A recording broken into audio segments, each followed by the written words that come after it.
Good afternoon and welcome to this afternoon's sitting of the Education Committee. Cover housekeeping first. As normal, I would advise members that the committee meeting will be recorded and broadcast throughout Parliament buildings and online. And I would advise anyone in the public gallery that they're welcome to use mobile devices as long as they're in airplane mode and that all devices are muted, and would remind everyone in the room it's not permitted to take photographs or record any part of the meeting. So item 1 on the agenda is apologies. We have apologies from Gary Middleton, and we have apologies for lateness from John. Members, any other apologies they're aware of? No. Item 2 on the agenda is chairperson's business, so just a couple of items to cover here.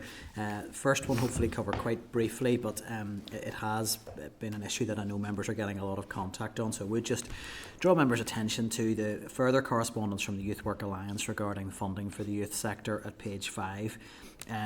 Obviously just highlighting a lot of concerns around the uncertainty there, both in terms of just the actual quantum of budget allocation, but also the process for allocating that.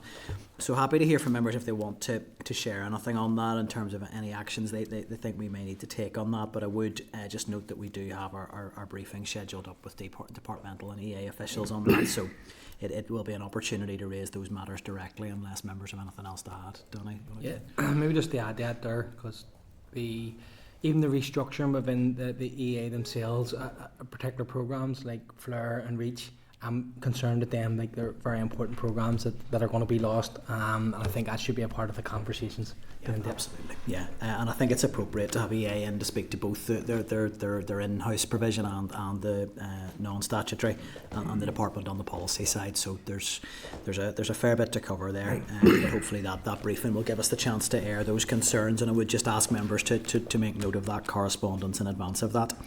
I also just wanted to highlight another sort of bit of an educational related coverage we've had in the news today, which was the announcement from the Minister on schools providing specialist classes. So this has been an issue that the committee has discussed in detail. It's in its inquiry, and it is also an issue that we wrote specifically to the Minister about in relation to the committee's strong appetite for him to provide an oral statement to the House on where we're at with placements more broadly. And I think today what we have is potentially still quite an ambiguous statement, and I'll just quote it. It states, "To meet future demand," this is from the Minister directly to schools, "and ensure that children do not have to travel unacceptably long distances to access appropriate placements, I am now requiring all mainstream schools within which the EA considers suitable to facilitate specialist provision to engage constructively with them to put it in place." I think that potentially raises as many questions as it answers. What does engage constructively mean in practice? What is the legal standing of that letter, I think, is a question that I would ask. Is this a clear direction to schools of something that they must do? What's the outcome if a school chooses not to engage? What are the next steps? Will the Minister be issuing directions? He's never been clear on that point, in my view. And I would highlight the context of the industrial dispute with NAHT. So is he discussing this letter and its impact on those engagements, sort of landing in terms of that time scale? So I think there's a lot there that requires clarification. I think we're all agreed there is urgent need to take action on placements and getting the right placements in place for children with special educational needs, and none of us want to see another round of the crisis response. So we must give credit if the Minister is engaging early, but my concern is it seems to me to create a space where there's now perhaps as many questions as there are answers in terms of what approach is going to be taken. So I would like to suggest that we write to the Minister to seek urgent clarity on those points that I'd raised. Specifically, what is the legal standing of this? Is this new official departmental guidance, or is it just a letter that schools can engage with or not? And what happens if schools don't engage with the process? And I would be keen also to understand where the Minister sees this sitting in terms of his engagements with the NAHT. And I would just add that it come up later in the pack perhaps, but we have a letter in there from the Minister saying that he seems to have no intention of making an oral statement to the House on this. So I think there's an accountability issue here. These are significant issues. We know that we will all be discussing come June the unplaced children who are coming to our offices and our constituencies, and I think it is appropriate for us to be hearing from the Minister now, and to give the Assembly the opportunity to actually engage in some meaningful discussion on the Assembly floor and to question him on his plans.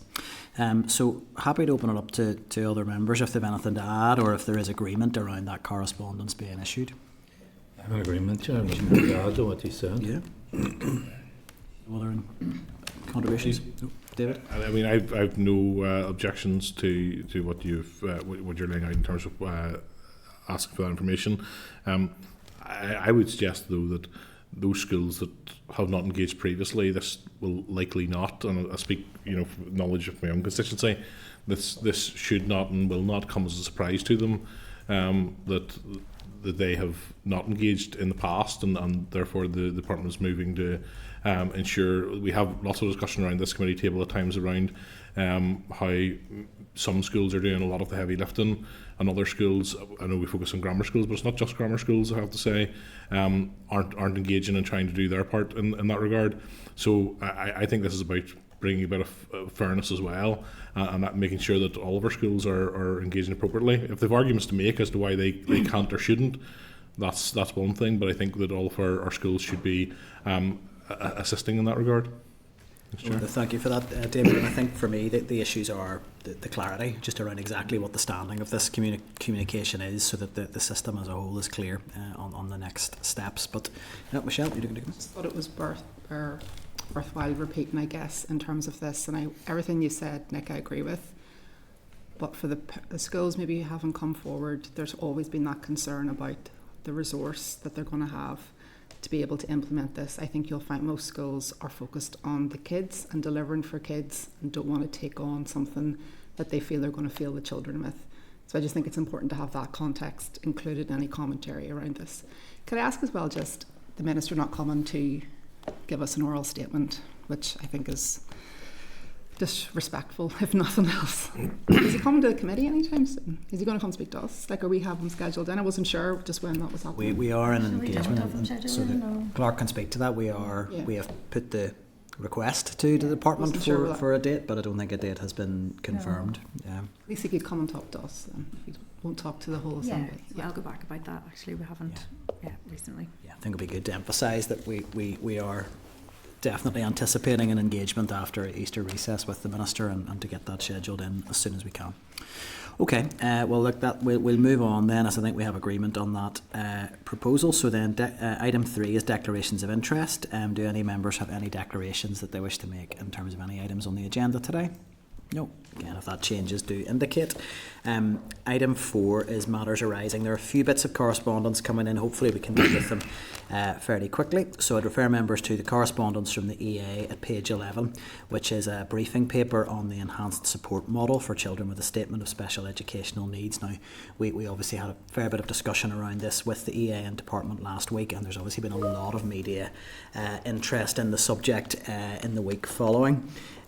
So I mean, I'll just set out, I think it's clear, one thing I would say across this committee, that all members are agreed that the current system we have doesn't consistently deliver good outcomes for children, but that there are undoubtedly huge issues around trust and confidence in terms of the relationship between parents and the EA in particular. And I would say what's set out in the paper about early identification of need, multidisciplinary support, school-led decision-making, tailored support based on the needs of the child, those all sound like things that we can get behind. But I think it did come out very clearly, framing this in the context of budget sustainability has not helped it land well with parents in terms of confidence. So I really would just want to comment at this stage. I think that public engagement, I think the EA really needs to be in the business now of engaging with parents and engaging in really meaningful consultation around what this means. And I would like to propose we do get clarity. Are they going to actually go out to full public consultation on this? Because I think parents are actually really looking for an opportunity to make their views known, but also to hear from the EA to really help understand what they are proposing. And I also note that there is quite an extensive sort of pilot programme being proposed in terms of how this will be rolled out. And I would like to get some information about how are they going to actually measure the success of that. So what will they say a successful provision of a new model of support looks like, so that we can understand what the end goal is. So those would be my ideas. So Deputy Chair. I mean, Chair, I'm beginning to think that a lot of the things we see in some of these papers are just buzzwords. Early identification. We had the example of Aurelia that Rachel Hogan was championing, who was known about from she was a baby. her condition was known, that provision would have to be made right through her whole educational career, and it wasn't done. And imagine in a case as obvious as that can't be done, how much more difficult is it for children and for parents where the diagnosis isn't as clear. If we're going to talk about early intervention and early identification, that needs to be done strategically. There needs to be a plan. Everything just seems to be ad hoc. Multidisciplinary support is another issue. It just seems to be chaotic. I don't know how many times the name has been changed in terms of, multidisciplinary teams went to local integrated teams and local impact teams, and somebody told me the name's changing again. I can't even remember what the acronym now is, but we're out speaking to practitioners on the ground, principals, teachers, parents, people working in the allied health professionals, and so on, and they're just totally frustrated and exasperated by the fact that there doesn't seem to be any clear strategy or clear plans there on how the system is supposed to look, and then on how it's supposed to operate. And there's that much change coming. There are so many consultations being sent around to schools and so on. It just seems to me like we're in a complete state of chaos. And one begins to wonder, is that deliberate or not? Because certainly the ones who are suffering the most in all of this are the children who most need the support, and their parents as a result of that. Sincerely hope it's not a deliberate strategy, and I would hope that any officials presenting to us could reassure us that's not the case. Cathy? Yeah, just briefly, and just to follow on from what Pat says, and I suppose for me it was the level of fear that escalated out of that. I think it was complete and total disrespect actually for our school sector that this just landed in social media without any explanation on a Thursday evening, and the fear that then ensued amongst classroom assistants and parents was just, I just think, disgraceful. And the focus should always be on those who need the support, getting the support that they need. There was no consultation, as far as I can see, done with schools, done with parents, done with anybody. And the question still remains as to how, it doesn't explain how this provision is going to change and how it's going to be impacted. Of course, there's bits of it that are welcome, the upskilling of our classroom assistants, but then it doesn't mention anywhere in addressing the inequalities that exist within our classroom assistants as well, and that kind of tiered approach to it. So there's an awful lot of questions around all of this, and I'll just reiterate again, I just think it was total disrespect from the EA on how this was just dropped out there. It does highlight just how important getting the comms right. I think when trust is at a low ebb, the comms are really important. Danny, it goes back to our last 2 weeks of evidence that we took. We didn't get a clear answer. Well, I certainly didn't when I was questioning, particularly around the one-to-one support. It was as clear as mud, and then when that drops like that, it just adds to it. And look, I am on record saying I don't trust the minister and the team in the direction they're going. It hasn't changed. I don't want not to trust them. I want to work together with everyone, but it's every action that happens seems to make this all that wee bit worse, and I don't think it's good enough. David? Yeah. I mean, Ger, I would say is in relation to this that I feel that Sinn Féin complaining about the fear that has been understandable anxiety that any change causes in a system, but Sinn Féin complaining about fear in the system is a bit like an arsonist complaining about a fire. I mean, there has been a deliberate political strategy in the last week or two to whip up fear around this, to whip up the idea that the minister is coming to take everyone's one-to-one support, which we know is not true. But what we need to be doing is looking at what what system will serve the children better. That should be a child-centred approach, and we should look at any model that we believe will deliver a better system for our children. Not simply fight for the status quo because we can make politics out of that. And I feel personally that that's what's been happening. Right, Chair, can I just come back to one Just point briefly, on and then we'll because I'll go back and forth. But move on. not whipping up tension. It's not my fault when I ask the question and the senior official in front of me can't answer it. That's the problem right there. So parents don't trust them because they have to fight so hard to get that one-to-one support. You have to deal with placements in all of this as well. Some of it is made by their own mistakes and their firefighting. That's the EA, not the parents. Sinn Féin isn't whipping up anything. We're laying out what we're hearing on the ground, what we're hearing from school leaders, but more importantly, what we're hearing from parents and children. Because this is the one thing that's being missed time and time again by officials, where it's DE, health, EA, it doesn't matter. They are not talking about how you get a child from the bedroom to the bathroom to the kitchen, from the kitchen to the car to the front door of the school. That's the key that they're missing, and they don't get it, and it's not coming across. The concern, Chair, is the concerns are valid. I'm not saying that, but I think we should be trying to inform and speak into the debate rather than, in what I perceive to be, whipping it up. I understand the question you were asking last week, and I feel, to be honest, Danny, that it was a question that required a nuanced answer. It wasn't. You were asking for a guarantee that nobody would lose their one-to-one support. That what they tried to do was give nuance to the answer. They weren't going to give it a straight yes or no, but they were telling you why they can't answer that question straight in the here and now.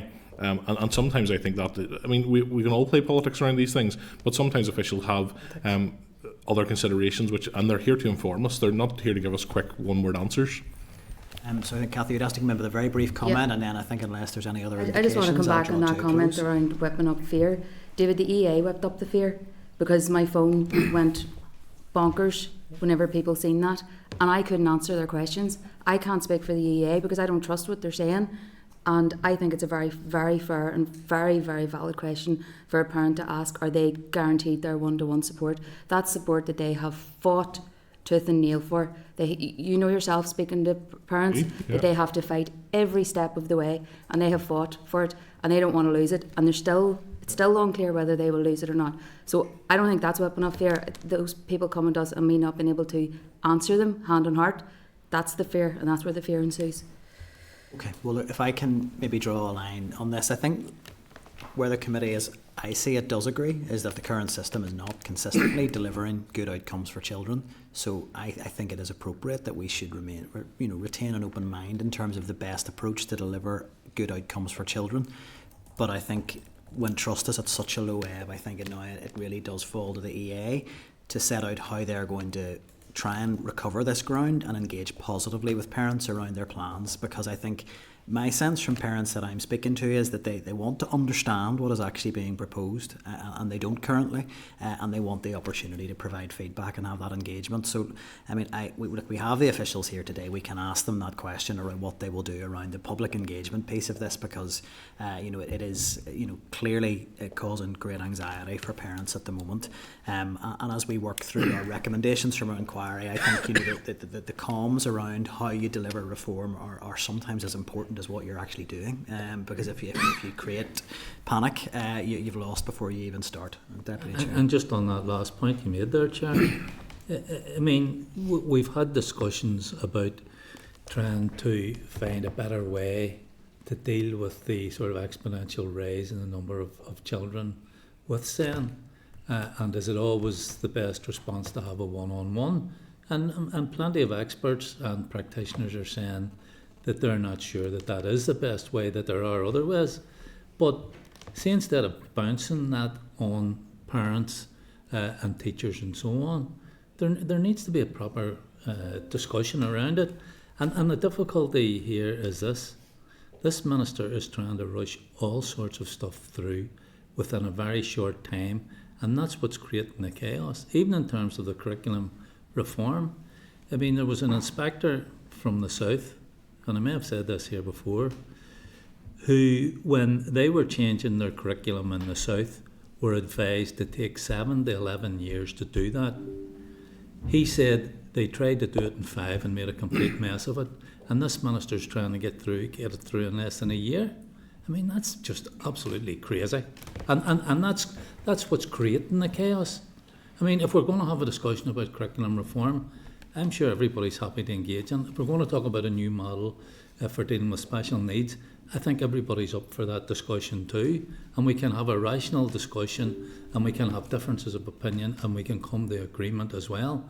But when everything is coming thick and fast, and there's a multitude of issues, you know, that's what's creating problems, I think. And that's the feedback that we're genuinely getting from the sector. Okay, well look, we'll draw a line at that stage. As I say, we have the officials here. I don't think we'll be able to spend, because the statutory rule around the draft SEN regulation should keep us well enough occupied, I think, with those officials today. But we can potentially raise some of these concerns with them when they are in.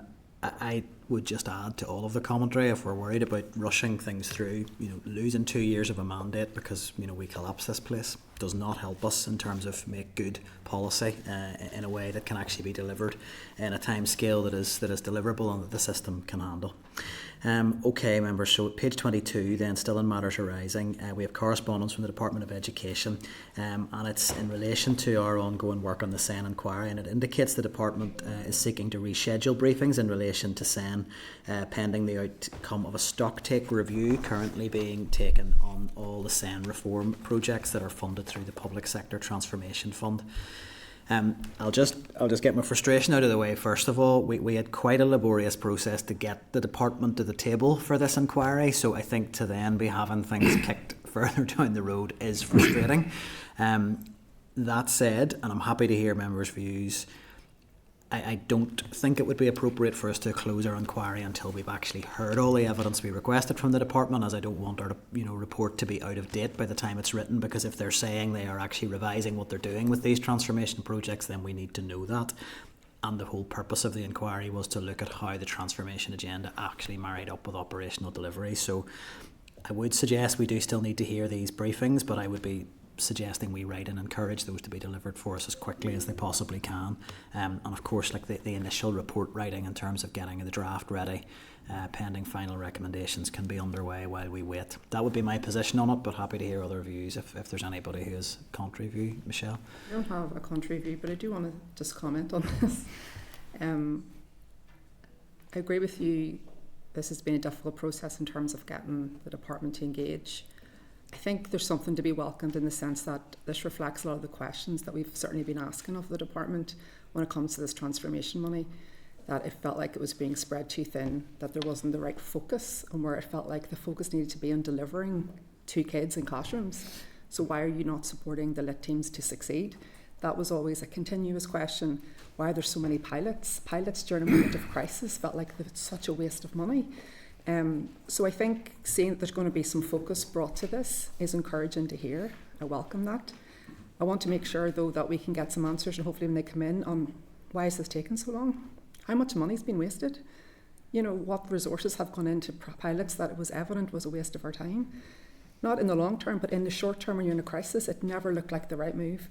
And those funds for transformation are vital funds. There's not a lot of money knocking around for transformation. It should have been focused from the start.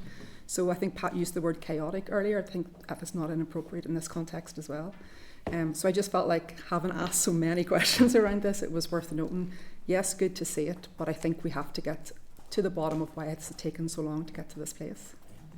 Thank you. Again, I expressed frustration. Good to get the positive spin that committees maybe move the department's position perhaps on this and into a more of a delivery space. So we'll take that as a positive. Are we in agreement that we will continue to run the SEN inquiry until we've heard that, but that we would be urging the department then as quickly as they're able to give us this evidence? We agreed? Okay, and then item 4.3, and apologies for the amount of matters arising. There's just been a lot come back out of issues that we've discussed at length at committee before. So we have correspondence from the mental health champion, sharing correspondence between her office and the Minister and the department in relation to restrictive practice and the lack of statutory guidance on that. That's at page 24. Again, happy to seek members' views. I mean, I would comment, I think this really adds just further to that picture of a loss of trust between the key stakeholders and experts in this field and the department.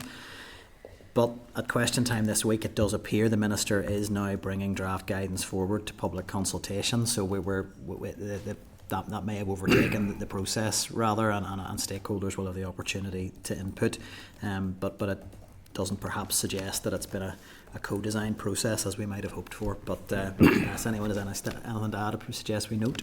Yeah, as I say, the most disappointing thing I picked from last week was the fact that no engagement with like children's law or the children's commissioner. I was really worried about it, and obviously the youth group that they have. It just feeds in. It does feed into everything at the minute. So I was really disappointed that you couldn't even spend a bit of time with them.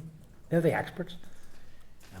It's clear the mental health champion. There's been a significant and sustained attempt to engage, which has largely been rebuffed. But okay, and not anything to add. We'll wait to see what the draft consultation or the consultation on the draft guidance looks like when it emerges.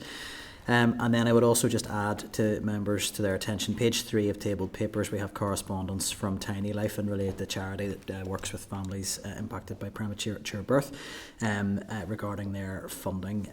But it's just to really update members that we have now scheduled an informal briefing with Tiny Life. We had said we wanted to limit those, but I think given the funding precipice they're facing, it would be appropriate to hear from them. I'm sure all members have engaged with their really excellent work in their constituencies. But content to note that unless there's anything to add. No. Okay, item 5, draft minutes.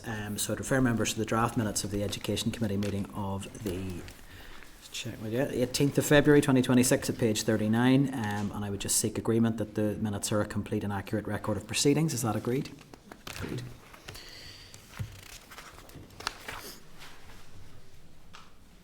Okay, thank you. Okay, so that takes us on to item 6, and that is an oral briefing from both department and EA officials on the Special Educational Needs Regulations 2026. So this is an SL1, so we're looking at draft regulations at this stage.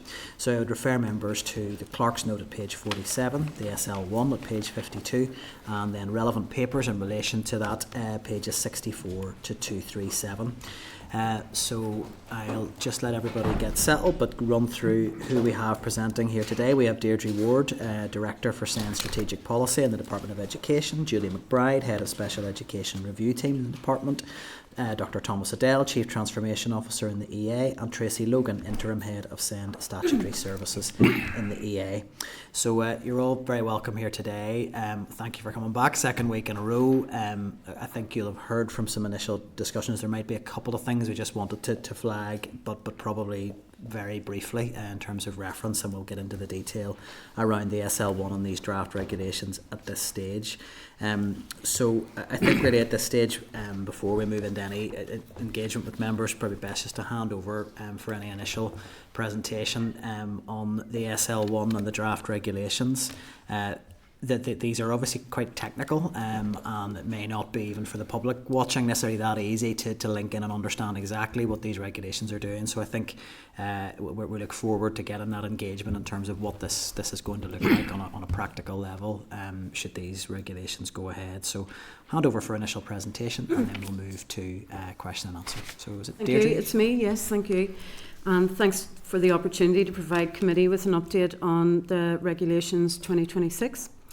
The last formal update was provided on the 23rd of June 2021 when the Department presented a summary of the main themes emerging from the public consultations on these regulations. But more recently, on the 20th of November 2024, officials briefed the committee on progress to date. You'll appreciate that the revised scrutiny process is new to us all, and while we have sought to follow the required steps carefully, we acknowledge that the explanatory, and that's hard to say, and financial memorandum should have been provided from the outset, and we apologise for this oversight. We've worked to ensure that the memorandum includes sufficient information to support your considerations. However, the Department's happy to provide any further detail as required.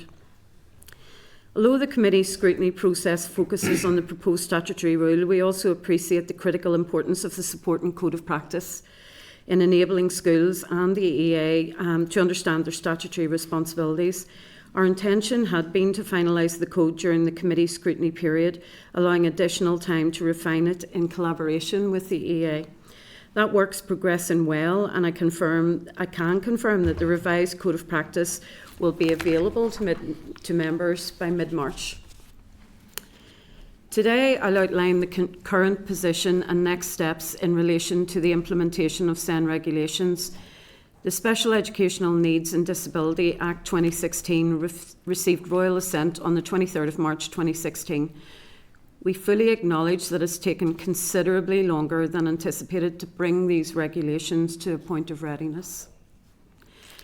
Since 2018, departmental officials have used the opportunity to undertake a comprehensive redrafting of the SEN regulations.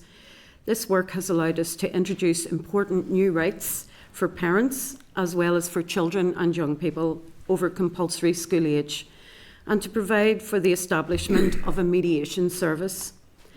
Given the scale of the revisions since the first consultation in 2018, it was necessary to carry out a further consultation on both the redrafted regulations and the supporting code of practice. The second consultation period was extended to account for the significant disruption caused by COVID. Since the restoration of the Assembly in February 2024, officials from the Department and the EA have been working collaboratively to finalise the regulations, ensuring they're fully aligned with the wider changes being taken forward by SEN reform. You've received a copy of the finalised regulations in advance of today's meeting, and these build on the existing framework for the assessment and identification of special educational needs as set out in Part 2 and Schedules 1 and 2 of the Education Order of 1996. These regulations revoke and replace with modifications the Special Educational Needs Regulations, Northern Ireland of 2005. Their core purpose is to ensure that every child with special educational needs receives the appropriate support so they can reach their full potential while promoting inclusion, equity and partnership across the system. The key changes being introduced are that the Education Authority must prepare, consult and publish its annual plan of arrangements for special education provision on or before the 31st of July every year. Every school must appoint a learning support coordinator, and each child on the SEN register must have a personal learning plan, PLP. The overall statutory timescale for assessment through to the making of a statement will be reduced from 26 to 22 weeks. Children over compulsory school age are to be given their own rights. A new right of appeal following annual review of statements is to be introduced. A new right of appeal of an EA decision not to make a statement for a child under 2 or about the content of a statement will be introduced. A new independent mediation service will also be introduced. We anticipate that the SEN framework comprising the 2016 SEND Act, the updated SEN regulations and a revised statutory code of practice will come into operation on the 1st of September 2026. Our delivery partners in the EA, as well as colleagues in the Department of Health and Justice, are fully committed to supporting its implementation.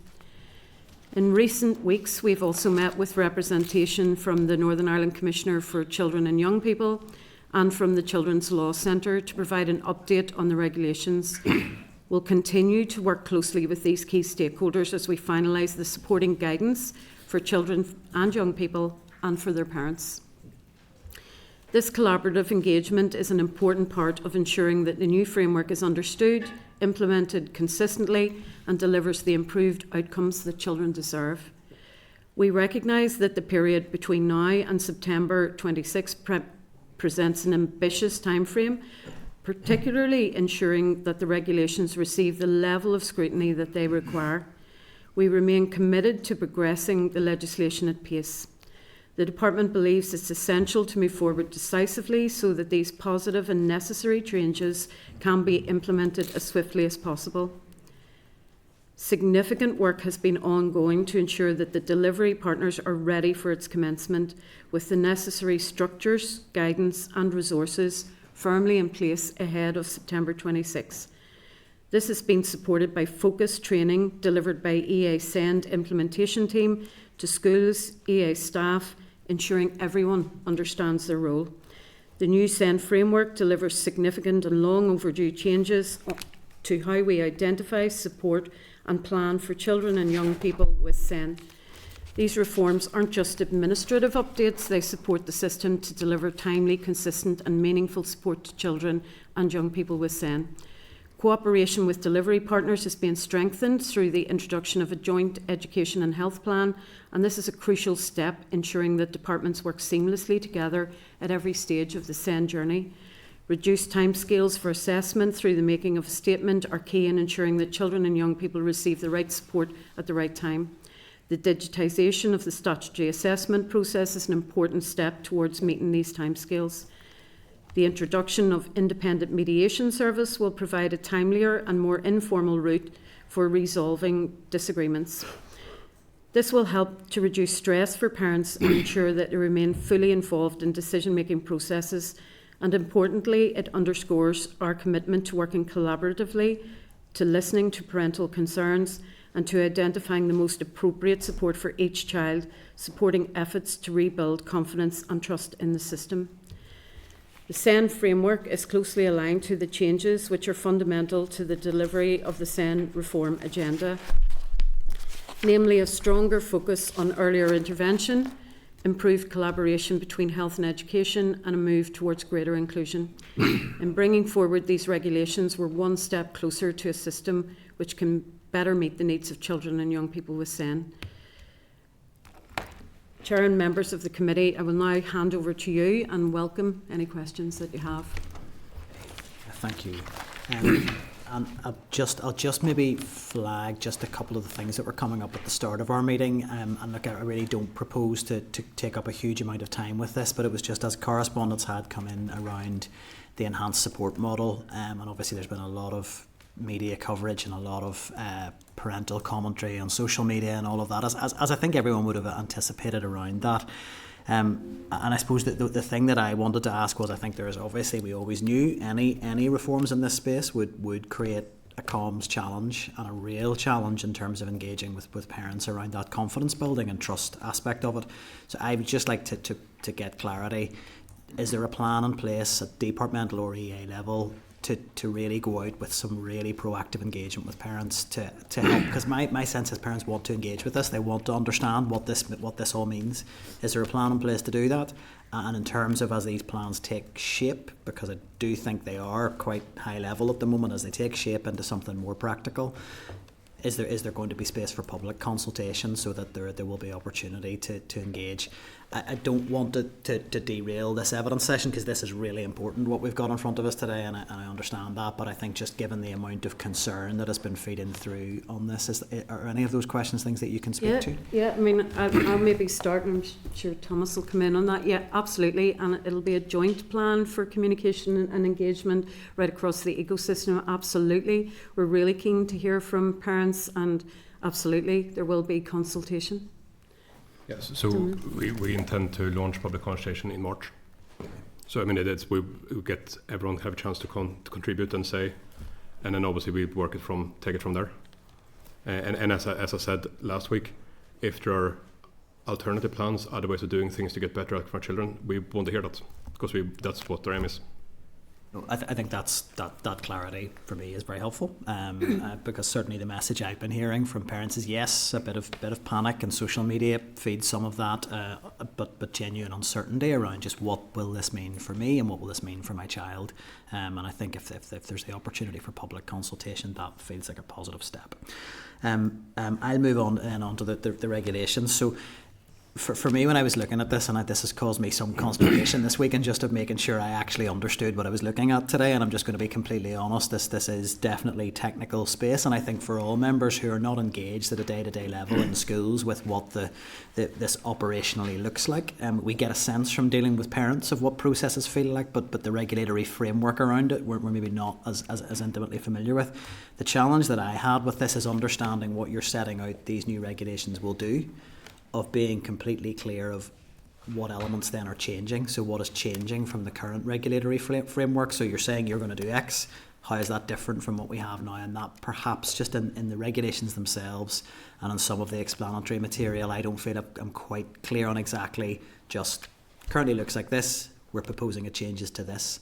Is that something that could be provided for members? Because I personally would feel that would be really, really helpful. So just around each element that where there is a new regulation coming through, what is actually changing. So not what it does, but how that is different from what we have now. Probably seems a very, very basic request, but for me it would have just helped me understand exactly. It's okay, something may seem okay in isolation, but if you don't know what it's necessarily replacing.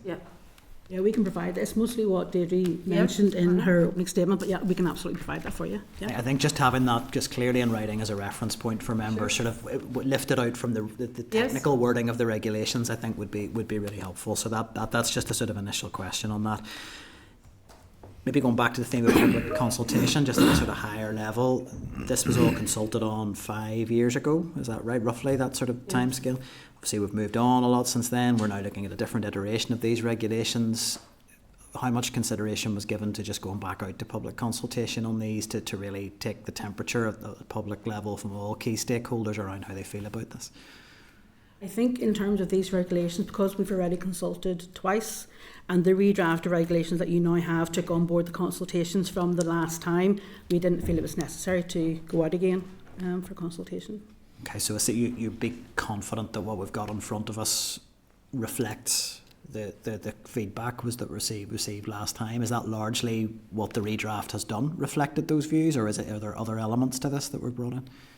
No, it broadly reflected the reviews. I suppose the one thing that was in the draft regulations was the mention of an alternative person to act on behalf of the child of compulsory school age.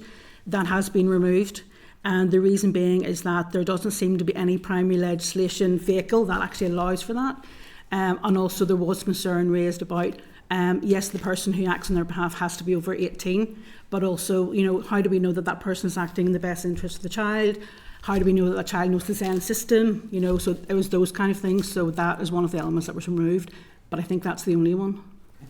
Again, sort of before getting into the detail of the regs, and other members may get into that in more detail, the operational date of September 2026, how crucial is that? I think for us, we've been working a lot, and I appreciate you need to do your proper scrutiny, absolutely appreciate that. And I think for us, because we've been working at these for so long, we're confident that the department and our colleagues are ready for the 1st of September, but appreciate you need time to scrutinise them. Maybe just to ask the question slightly differently, and I'm not here to suggest that there's I have no interest in delaying anything unnecessarily, but if there is a need to maybe consult a bit more widely than committee might usually on secondary legislation, they are technical, they will have a very direct operational impact. If that's not ready to go live for September, in terms of wider work in the system, the transformation programme, things that you're doing in that space, does that substantially impact that if there is a delay, to give us the time to ensure we're satisfied with these?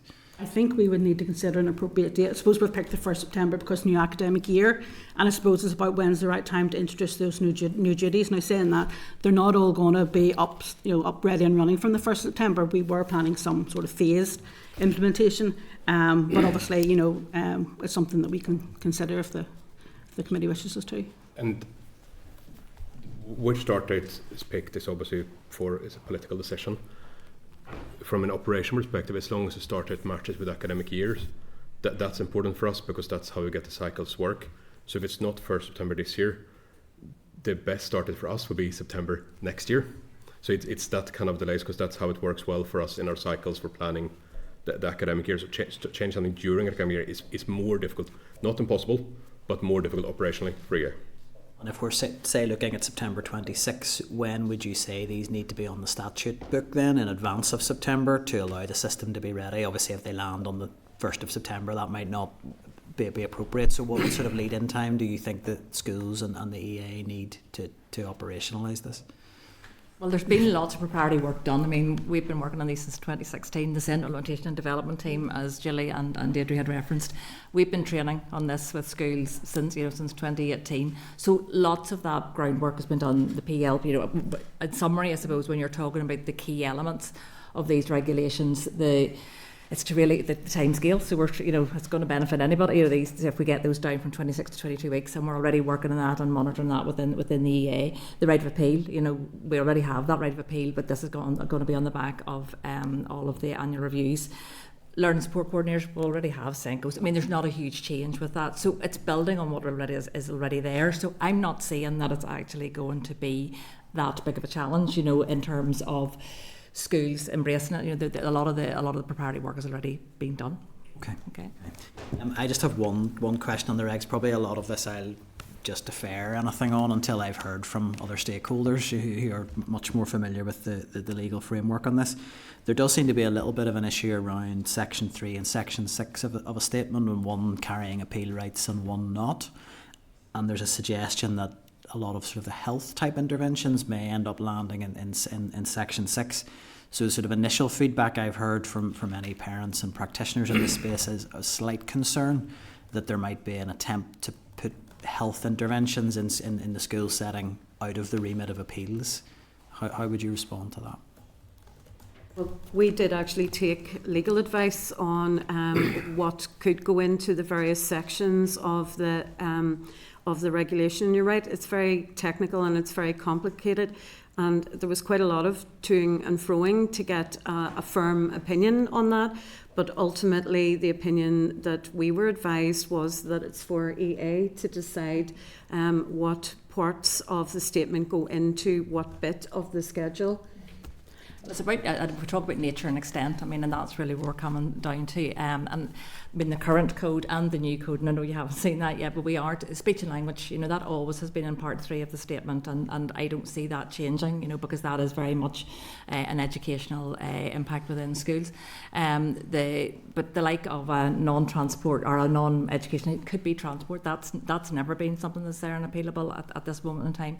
So again, as Deirdre was saying, we're taking the legal advice on it. I mean, if a child is needing a particular type of health intervention, we have to seek it, and health are then going to be, the duty is on them then to provide that. So I again wouldn't see any huge changes in terms of the statement. We have done a lot of work on the statement template and what that's going to look like in the new world, and it's not an awful lot of change. There's a 7th part to it, but the 7th part is really about the monitoring, and that's just been lifted out of part 3 that it is there currently.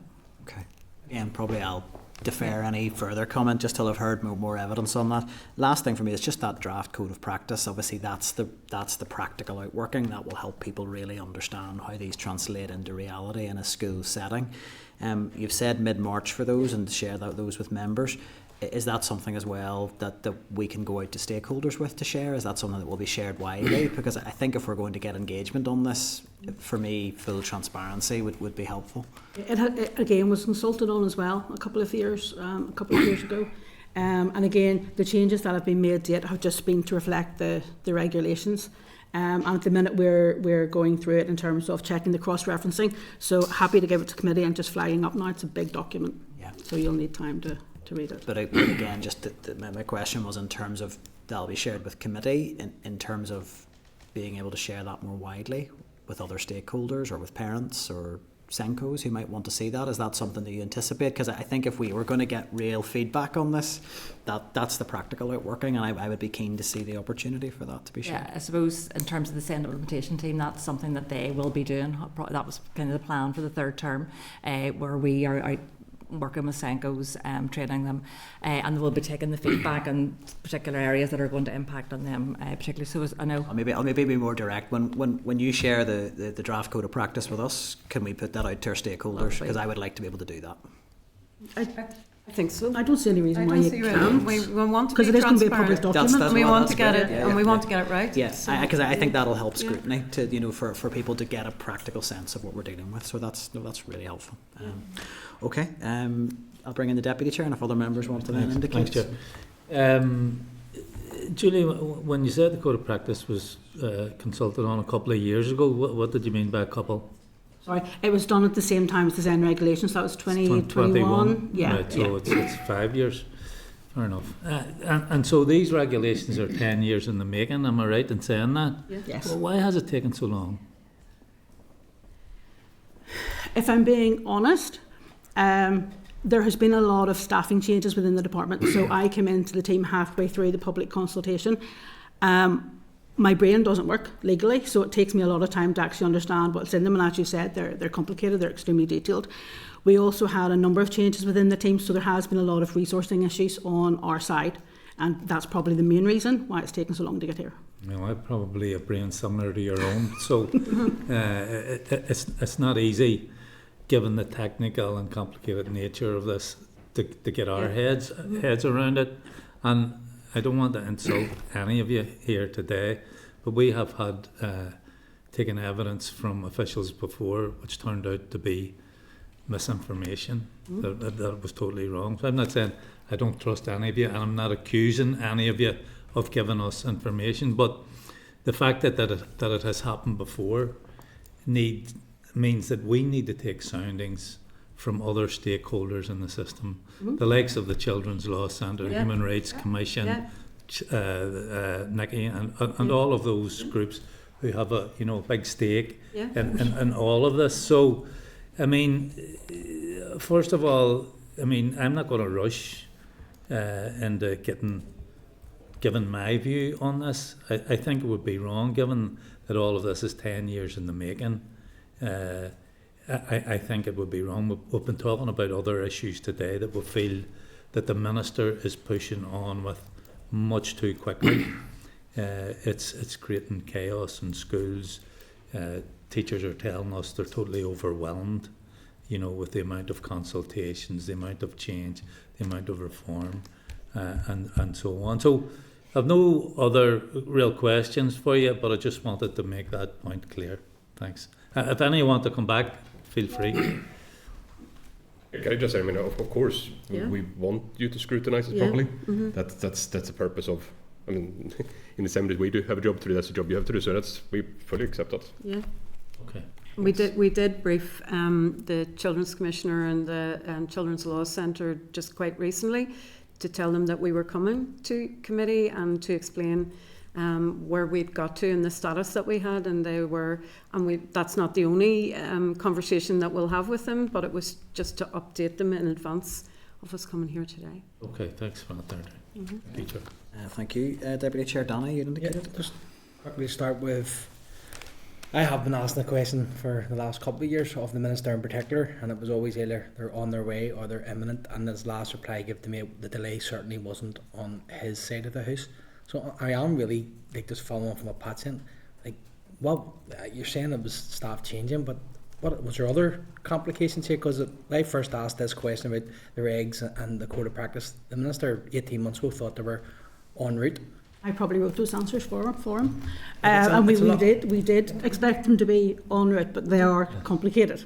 But I mean, I am absolutely delighted that we've actually got them to this stage, and yes, the legal process is complicated, but we're here. We are here. See, as far as the Children's Law Centre and the Children's Commissioner, did you share the regs with them? Did they see them and the code of practice? They have seen them previously, and obviously we've met with revised ones. They haven't seen the revised ones yet. And what we did say is probably as part of your consultation, they will see them through that process. So just basically got an update that you were coming to tell us about them. No, we would give them a verbal walkthrough on what the changes were, but we were being, well, from my perspective, I wanted that first conversation to be with committee, and then we'll give them the documentation after that. But yes, we walked them through verbally. And it would be fair to say that it's probably impossible to properly understand and give an analysis of the regs without the code of practice. The code of practice, yes, was puts the meats on the bones and gives a bit more information for the school. So yeah, both should be read in tandem. Yeah. The SEND framework relies heavily upon like a statutory code. Just for example, the 3 stages of the code, and they're not within the regs. That's correct. They're in the code. Yeah. Yeah. So that code of practice is really important. So I suppose why do we not get them both together? Again, I will put my hands up. Happy to. Because this is a statutory process in terms of the statutory regulations. Rightly or wrongly, we assumed that only the regulations needed to be shared with yourselves, but that we anticipated that the code of practice would then be ready for the assembly stage. And the code of practice is nearly there, and we've said we'll get it to you by mid-March. This is where I draw my line and keep my powder dry, because until I have that, I'm not really going to make my mind up on them. Thank you. Okay, thank you, Danny. Cara, you'd indicated next. Yep, thank you so much, Chair. Thank you to the panel for being here again. My first question is just around, we know that SEN regulations apply to across all our school sectors. Can you just detail more today about what specific plans and mechanisms are in place to ensure that our children in Irish medium schools in that full sort of immersive language setting receive support that is linguistically and in practice appropriate? Yeah. Right. So Irish medium is Irish medium in SEN, Irish medium in general, the workforce is a challenge for us. So we're working actively with Irish medium sector to essentially come up with a good plan of attack for how to approach SEN in general, not just children with a statement of SEN, but the wider SEN support. So we're not dropping Peter to pay Paul to take staff from the Irish medium sector into EA to deliver the service and then don't have staff in the schools. So, but that's a joint process working with staff to find the best solutions. There are some challenges across SEN, across particular categories where in the Irish medium where, for example, some assessment tools and literacy doesn't exist in the Irish medium. And it's not just a matter of translating from English or another language. And there's no solution to buy in from somewhere else because it just don't exist. That there are some of those really structural problems which are difficult to deal with. But we're trying to find practical solutions because we think it's absolutely important that a child who have a SEN or statements, whether statements or not, and whose parents wants to have the child in Irish medium should have the right to the same education as their peers do. Absolutely. That is an absolutely core fundamental. It just the staffing resource is tricky. Can I ask, just given the complexity of that then, how much of a priority is it for yourselves to ensure that children in Irish medium settings get the support that they need? And given that it is such an issue, how often are those meetings that you're having with the Irish medium sector? I mean, so this is a project. I mean, I must admit, I wasn't prepared for that question today, so I don't have all the details explicitly. But I mean, I spoke to my relevant assistant director about this either yesterday or Monday. So that's how recent it was on my agenda. I was meant to meet some Irish medium representatives last week, but my daughter was in hospital, so I had to postpone that meeting. This is something that's happening as we speak, and it's a priority for us. The solutions aren't easy. It's not a matter of money; it's a matter of having the right people and the right tools. So, and that is just, I'm putting my hand up saying it's tricky, but we take it very, very serious. Okay, no, that's good. At least we're having a commitment. We just, ultimately, I don't want to see our Irish medium students left behind, and I hope your daughter's feeling much better.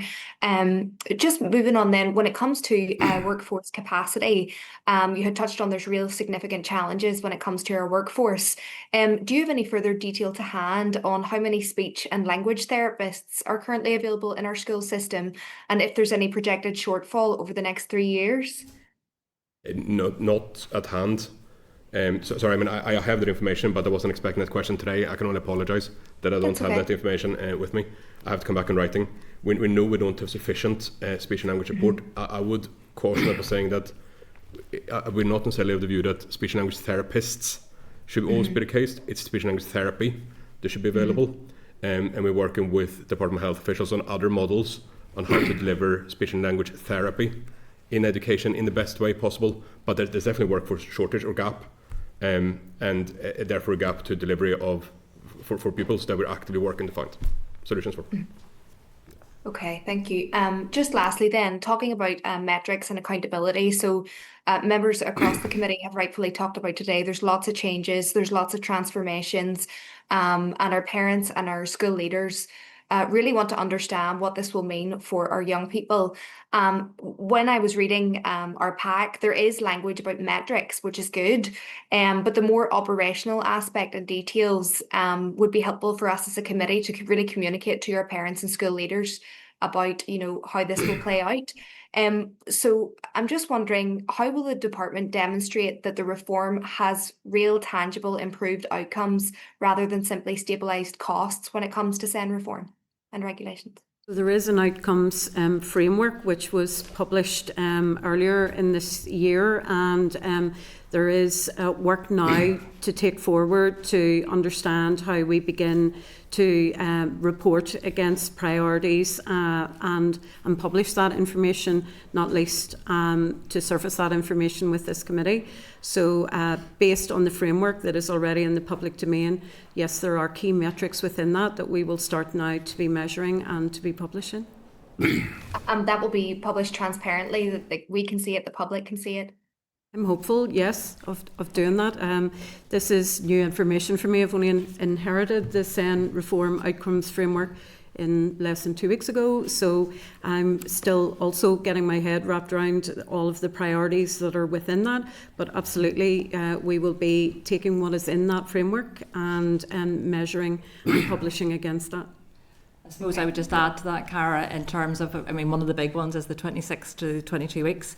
So we're already starting to look at that. I mean, we've been looking at that to measure against how we would be performing against the 22 weeks as opposed to the 26 weeks. So we've already started to collate that data within the service as well. And in addition, like I said, we as an EA working on those kind of operational metrics. We're looking at plans on how we can publish those regularly, because we don't want to hide the data. So where we do well, we want to show the good stories, but we also don't want to hide the bad stories where we're struggling. We don't have regular publication of those. That's something we are working to change, so we can show that publicly and openly to everyone. Okay, no, thank you very much. I just know, speaking with parents, they really want to be able to not only see the changes happening, but really feel it in their lives and their children's lives. So no, that's really helpful. And if I have any additional questions, I'll follow up in writing. Thank you very much. Could I come in for some clarity? Yes, on no it? problem. Just, Thomas, you made a distinction there between speech and language therapists and speech and language therapy. Is there an implication there that people who aren't speech and language therapists could be delivering the therapy? In line with healthcare models, and I think that's the key point. The speech and language is a healthcare intervention. So when we're working with our the Chief Allied Health Profession Officers, Department of Health, they've indicated that they're looking at models of how speech and language therapy is delivered, and that's how we shouldn't do different than the health service, say best practices, because they're the experts. So that's, I mean, and what I'm saying is speech and language therapy for children is the key point. And who would be doing that? Sorry? I don't understand. I mean, I would have thought if speech and language therapy is to be delivered, it's by the therapist, but you're saying that's not necessarily the case. So I mean, who would it be? When speech and language, I mean, so it's a similar way that you have across health service different banding of staff. So a consultant, which is a doctor, obviously, but a different grade of doctor, leads care but doesn't deliver all the care. You have other doctors to deliver care. So in that sense, you can have speech and language staff who are therapists, and some are not in the same banding. But that's a healthcare decision, and that my point was just that we don't. They're still therapists, or they're not therapists? I mean, that's my point. Is it's a healthcare model. We need to have the model of healthcare to best practice for delivering therapy. Thomas, I'm not trying to be pedantic here. I'm just trying to figure out, because we have heard, for instance, in the literacy teams, that their job is sometimes to instruct teachers or classroom assistants to deliver literacy. And I'm just wondering, is this another type of situation where it's not the person who's trained to deliver, in this case, speech and language therapy, it's going to be someone else entirely? Is a speech and language therapy going to instruct a teacher to deliver that?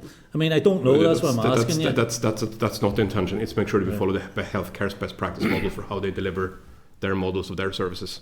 That's it's not about getting educational staff.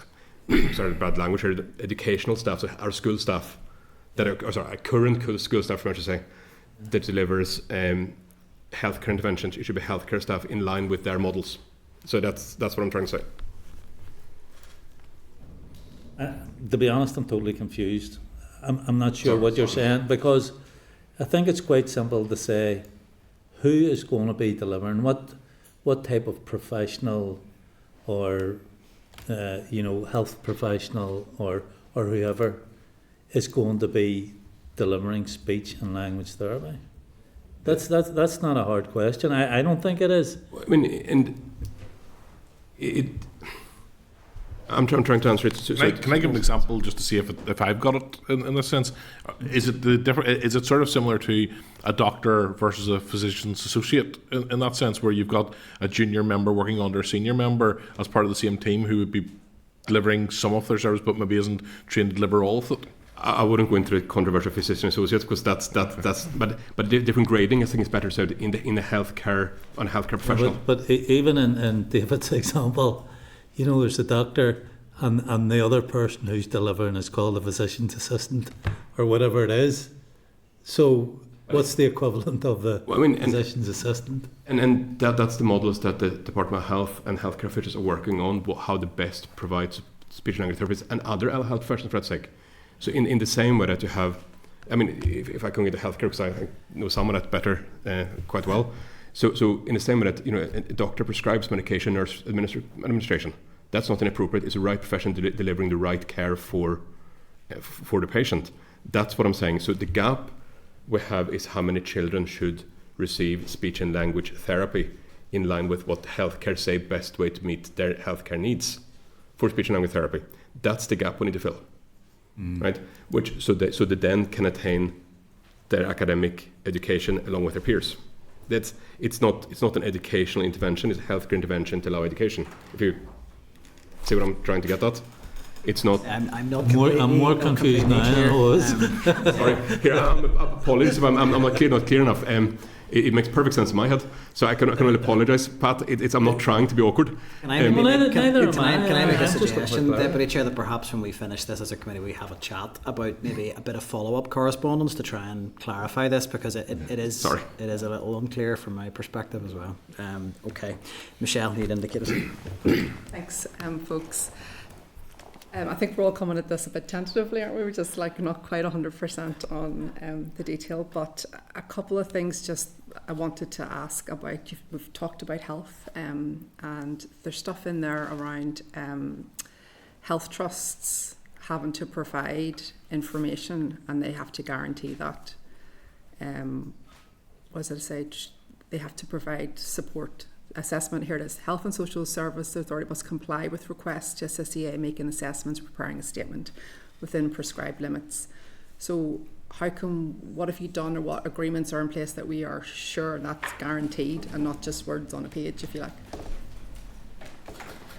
We work with health. I don't know who's going to, but we've been, I mean, right, and not all at once. I mean, we have been meeting throughout all of this process. We've met with health, and we've had representatives there, and they've been involved in the wording and the phrasing within the regulations. So they're well aware of what's coming. It's not an awful lot different. That's what's there already. You know, we still have that duty to request that support and advice from them, and that's not changing. In that respect, we're still going to be requesting that help, and they will then be obviously bringing that to us in terms of nature and extent of what that support might look like. But there has been a lot of engagement with them, with health, not just around this, but with the health and health education joint plan. And there's been we had a lot of discussions, Julie, around the table with health in terms of the actual content and what that looks like and the wording of that within the regulations. And well, I can go back to 2016 whenever it was the SEND bill that was coming for lots of debate around that stage, and there was a lot of feedback at that stage from them as well. So they've been involved in the whole process the whole way through. And more recently, like just last week, we met with them to go through it again. The regulations, so when they come in, and again, if I'm missing the mark here, keep me right, but when these regulations come in, will that guarantee that they will deliver these things on time? I mean, I think now they're supposed to, and it's variable whether it happens or not, but will this make any difference operationally in terms of they're going to have to do advice? But just providing what they need to complete the statement. I think that goes back to what Tracy was saying. You know, we're going to have to monitor, you know, because obviously at the minute it's 26 weeks, and yes, the health is given a time period to provide the advice. Now, obviously, they have 6 weeks now, and they will have 6 weeks in the new regulations as well, so their time is being reduced. But once the new timescales come in, we will be monitoring to see, you know, if there are delays, what those delays are. But also the good thing now is that people, EA and health, are sharing information electronically, so it's no longer being posted or that kind of stuff. So again, that helps to quick up the. There's a new time limit within these regulations, so beforehand we wouldn't have had that. So there's a ceiling point on that. So we as an EA then have to make a decision. If we don't have the health advice, we have to make a decision then to go on ahead without it, you know, and to draft a statement without that. So there's not an open-ended delay. Yeah, but how appropriate will the statement be without their engagement? You know, will there be a gap there in terms of the right assessment? You're not off the mark, but at the same time we can't answer, right? Okay. Because if it's statutory requirement on the public body to carry out a function and they don't carry out the function, well, I mean, very simplistically, they're breaking the law, Okay. right? You know, because that's what regulations are. We can't enforce the law. No. That's not our, you know, that in terms of our statutory bodies, that's not none of our functions in that sense. Most of the time it works. It is not perfect currently, but most of the time it does work. Okay. And there's been a lot of process of engagement to get that better, which has become, and we continue working on that. But at the same time, if a public body breaks the law, well, there are mechanisms for fixing that. But that sits out of our control, as with anything else. But health also have health centre coordinators and data analysts. So that was introduced a few years back as well, so that we know where the gaps are, the compliance rates, and you know, turning that round and trying to get, you know, identify what those gaps are and how we close those. Can I then use your words back on you, Thomas? Yeah. 22 weeks for the assessment period. If that's statutory and you don't meet it, Well, then you're breaking the law. Are there any enforcement against you guys, or what's the? I mean, How does that work? It's the same with anything else. I mean, yes, we would break the law, but it's the same if we're not making 26 we target now, we break the law. And then the appropriate remedies, it's like any other public body breaking the law. I mean, we can be taken to court for that. Yeah. That's the Just same. trying to understand for So- parents wondering what happens when this comes in, or what the real change is. Is there any? Well, I suppose let's health. So there's no upper ceiling on that at this moment in time. So that statutory set, and by health having made advice into us, that is an exception, and that the 26 weeks could run for ad infinitum. Really, to be fair, that's not the upper time limit. Now will be 34 weeks as a complete ceiling. If we don't get the advice, there's an issue there, but I mean, we will be working with it with health and that. I suppose that, so there is a tighter time frame around it. There is, you know, about meeting that. There are exceptions in the system, obviously, still at this moment in time for those. And whenever we report on figures, you'll see those with, you know, 26 weeks, over 26 weeks with exceptions and without exceptions. And the ones without exceptions are the ones that you're. Because we're not hitting the 26 weeks now often. Now final state. The average to get a final statement out is 24 weeks currently. So we're meeting that. There are currently 43 children over the 26 weeks, and the majority of those, I have to say, are to do with capacity placement issues. You know, that's the challenge. 22 weeks is going to be a problem then. 22 weeks. So we're measuring that. So January 31st of January, we were at, I suppose, I think it was 71%. It was 80% before for 26 weeks, down to 71% in January. Really, just I suppose the Christmas period affects that, and we're marking about 50% for 22 weeks. That, which for me is okay at this moment in time, but the average is for final statements 24 weeks. We're not far off it. I have to tell you, the digitisation of the system is transformative, and we'll hopefully get more of a chance to come back and give you more detail on that. But that the things that are moving, that we're moving so fast through the system now, it really is great. So when I was here in the autumn, I committed that we would meet 26 weeks target by the summer if we, subject to placements. We are there now, right, in February. Subject to placements, can we hit 22 weeks if this goes live in September? Yes. It's subject to placements, or have the staff leaving, but that's we don't know indication of that. But you know indication. But I mean, subject to placements. Please don't do that. Subject to placements. Will we meet 22 weeks by September? Yes. So that's our plan, and we will get there. Subject placements. Key points. You'll have to just draw a line there, and then David, you'd indicated. Thank you very much, Chair. And I'm going to take it in a different direction. I believe Thomas has been communicated to you, and I was going to raise the avoidant restrictive food intake disorder issues. It's something I've wanted to bring to the committee some time, and I should credit it's both through engagement with my own constituents, but also through the former member of the committee, Cheryl Brownlee, who's lived experience, but also involved in a lot of special needs groups who've informed her thinking around this. So it was just to ask, in terms of the current schools meal framework, what flexibility there is for those, just to start with, what flexibility there is for those children who do have those difficulties, whether it's from autism, whether it's from ARFID or other similar sensory issues. I know what you're trying to say, question. I have to admit I don't know. I suppose I would say special dietary requirements aren't a special educational need in themselves. You know, there's lots of different systems out around that. But a child with autism might have a lot of sensory issues, and that if we're going through statutory, that would be part and parcel of that, all of the advice and that we would get as part of the statutory assessment. But within the EA, obviously, we have the free school meal service as it's known, but there is a special dietary part of that where you can go through an application process, and that is all then considered within the school, making the school meal service, and they can provide that, and the child gets access through that. I suppose. I'm thinking particularly of children where, and there may be wider issues you won't speak to, but I'm thinking of children, our school meals, particularly in the last sort of decade or two, Jamie Oliver and so on, it's become much more around nutrition and making sure, and great, super, but we know that there are those children who that doesn't work for, and that you have to feed them what they're willing to eat to some degree, and that is the case even at home. So where those children still need fed at school and so on, what is happening with them? Are they able to access food that they're able to eat, and particularly, and this goes a step further probably, for those that are availing of free school meals, for instance, how do we make sure that the provision that's available for them in terms of finance is actually and resources is reaching them and serving them? I'm not going to give you the specific answers in around the free school meals application process and the allocation of resources around that, because that doesn't sit within my remit.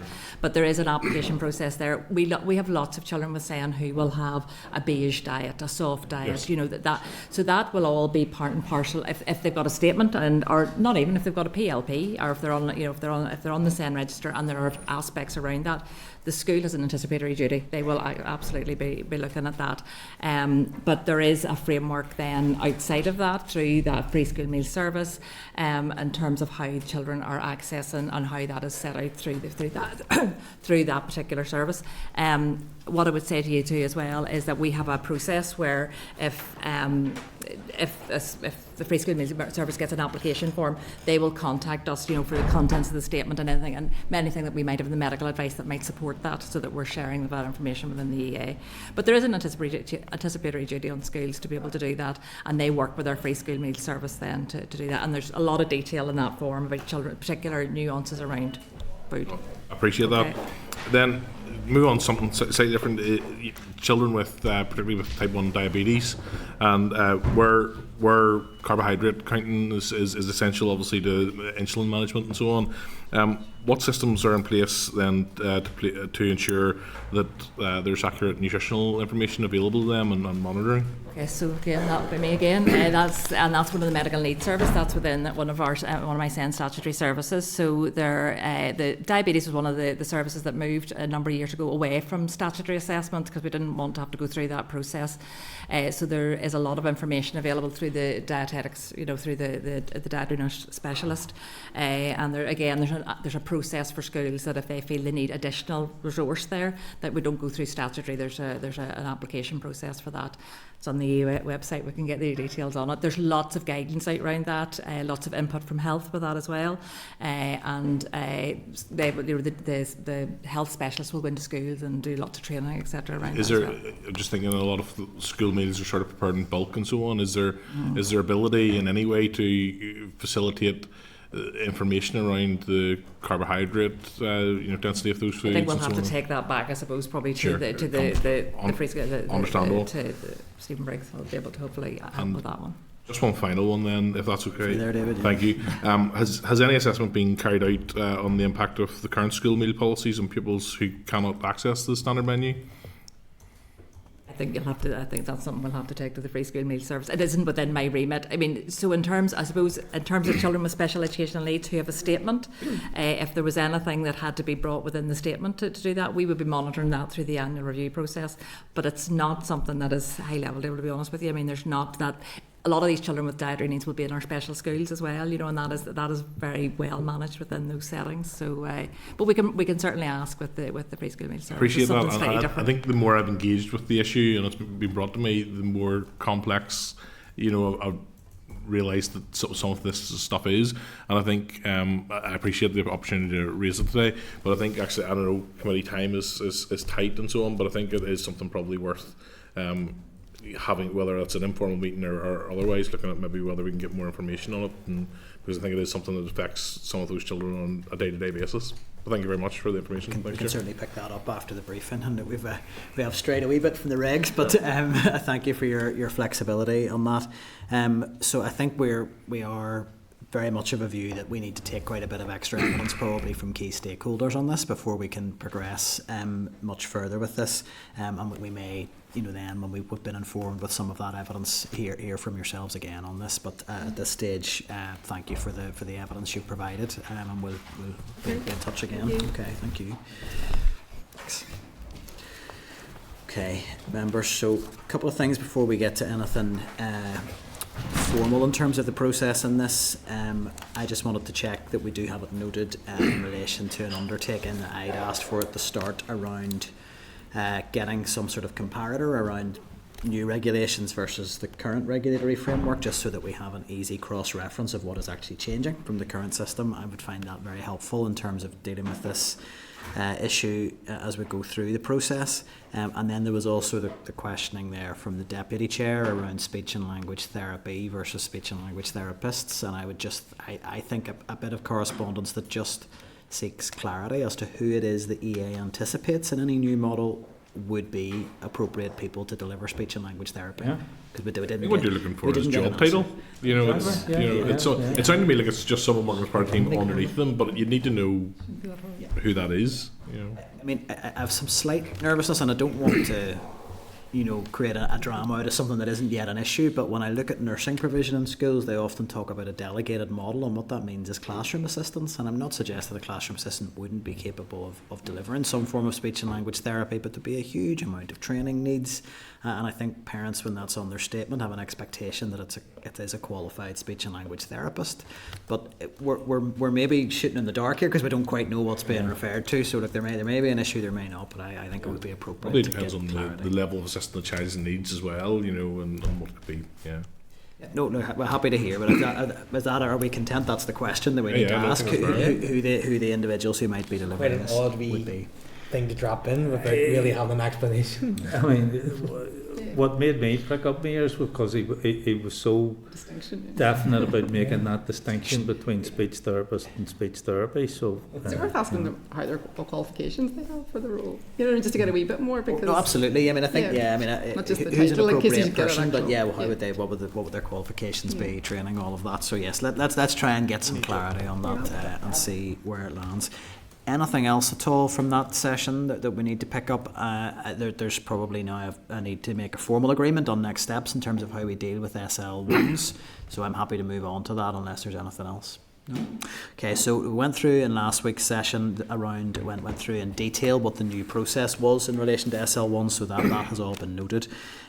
So I would like to suggest at this stage, and I'll get formal agreement, I've considered this back and forward in my mind whether we need to hear more evidence or we need more material before this goes out into a citizen space engagement so that people can comment on it.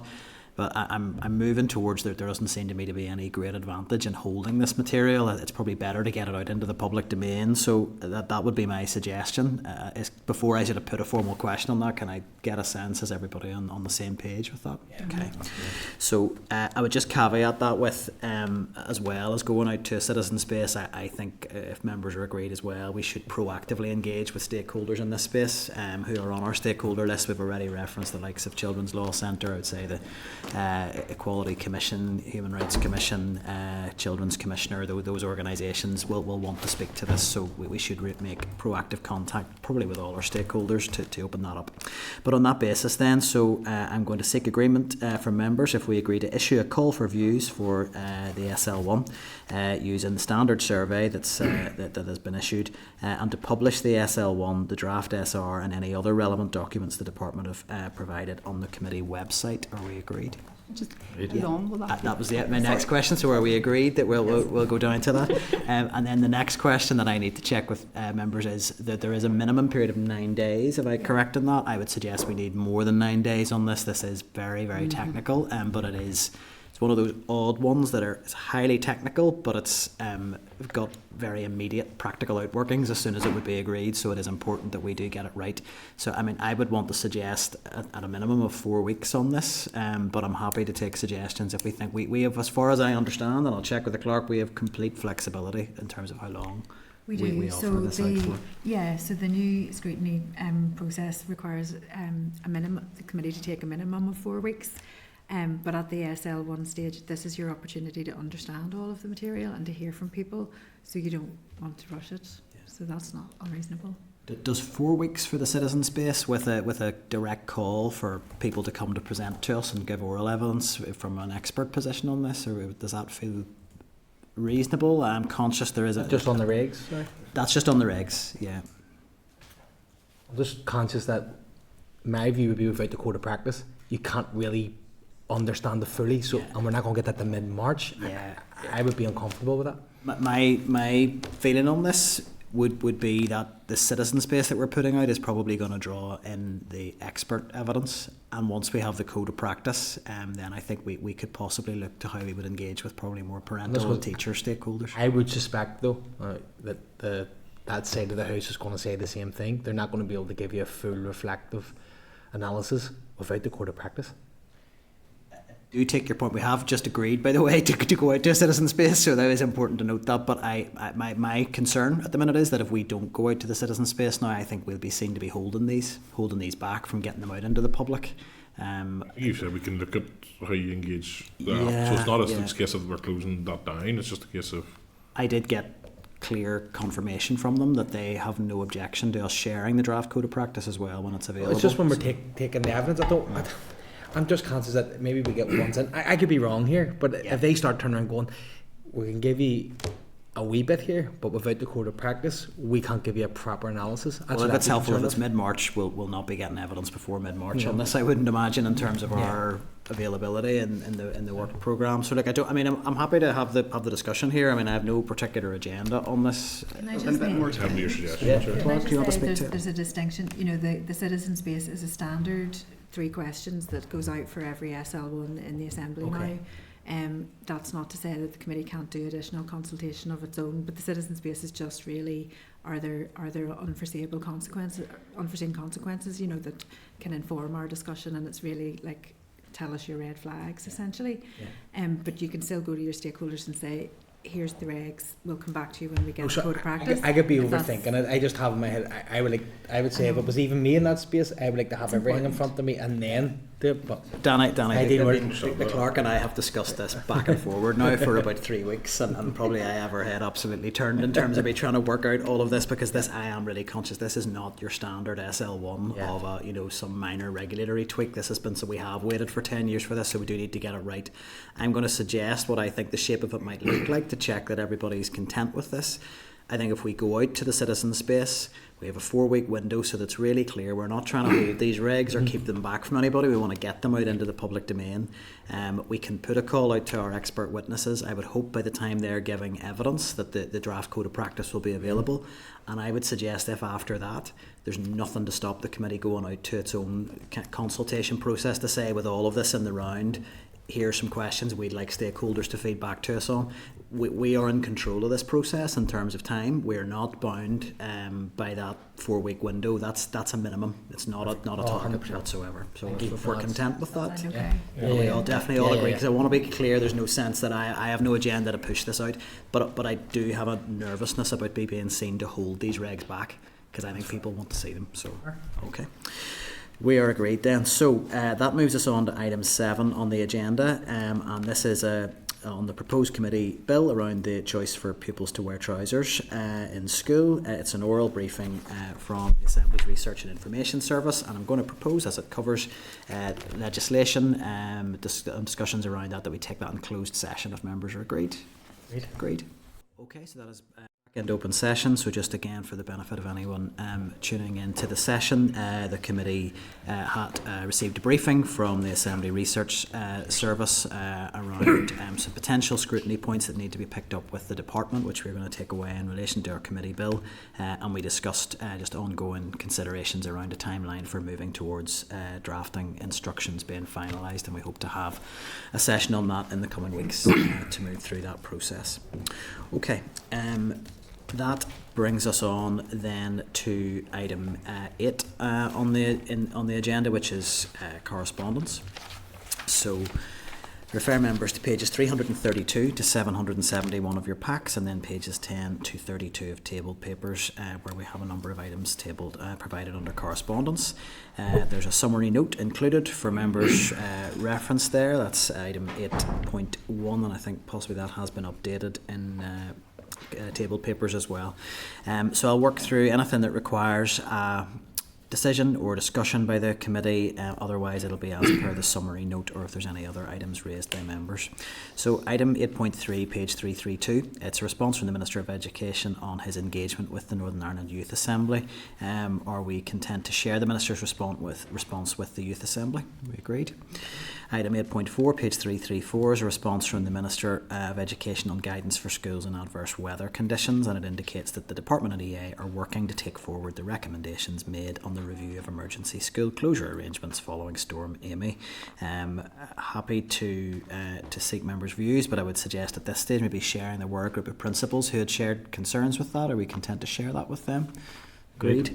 Item 8.5, page 336. It's correspondence from the organisation Feeding Britain and Advice NI, providing a copy of correspondence sent to the Minister of Education on the issue of automatic enrolment to free school meals for universal credit claimants. This is an issue that I've corresponded with both Education and Communities Ministers on, and there has been an undertaking to do some work on this, but I'm really not clear where it's at.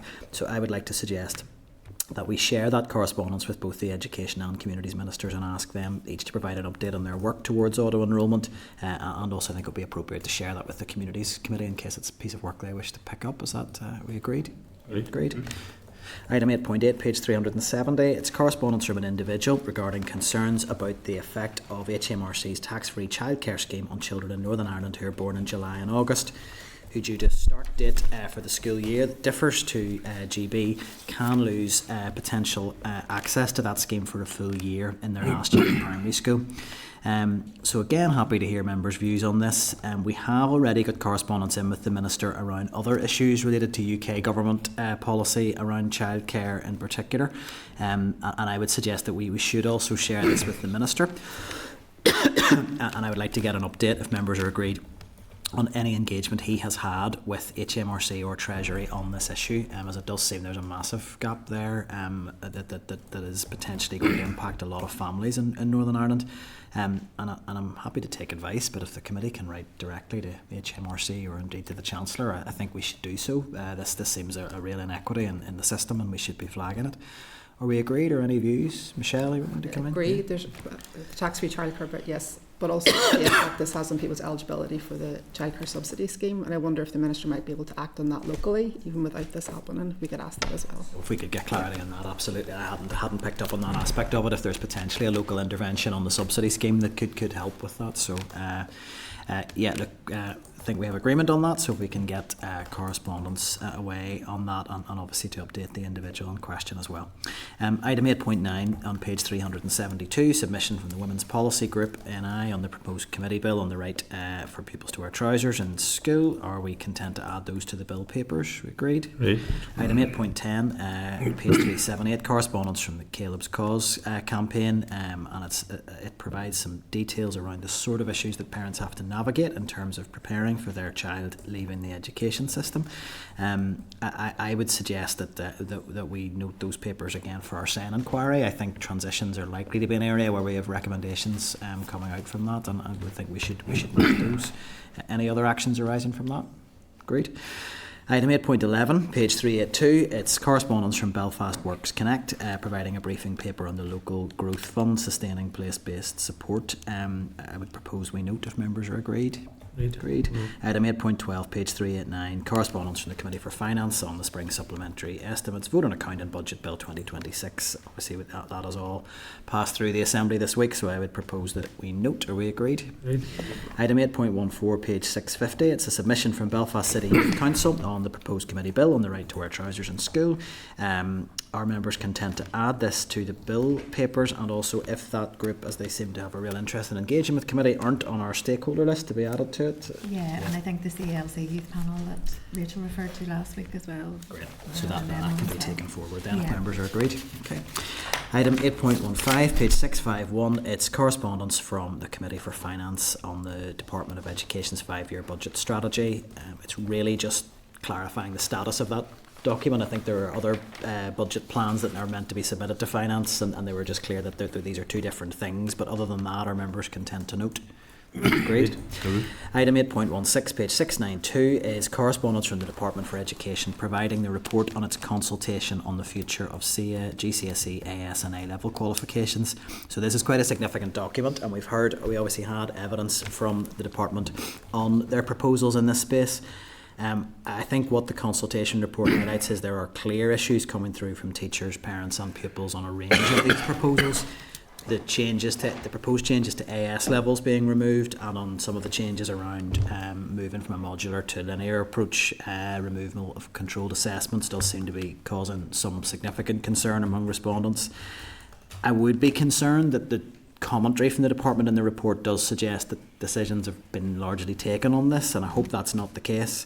But I think we really do need a pause to seriously reflect on these proposals. And like the Deputy Chair's already highlighted this, we are dealing with issues in the education system at the moment of just a very, very rapid pace of reform. And I think this is an area where, my sense, when you get a feedback like this, it's time to reflect rather than to press ahead. So we'd want to propose that we write to the department, or indeed to the Minister, seek an update on their next steps, and to just note some of those concerns around really pressing ahead with reforms where there doesn't seem to be universal agreement or support for them.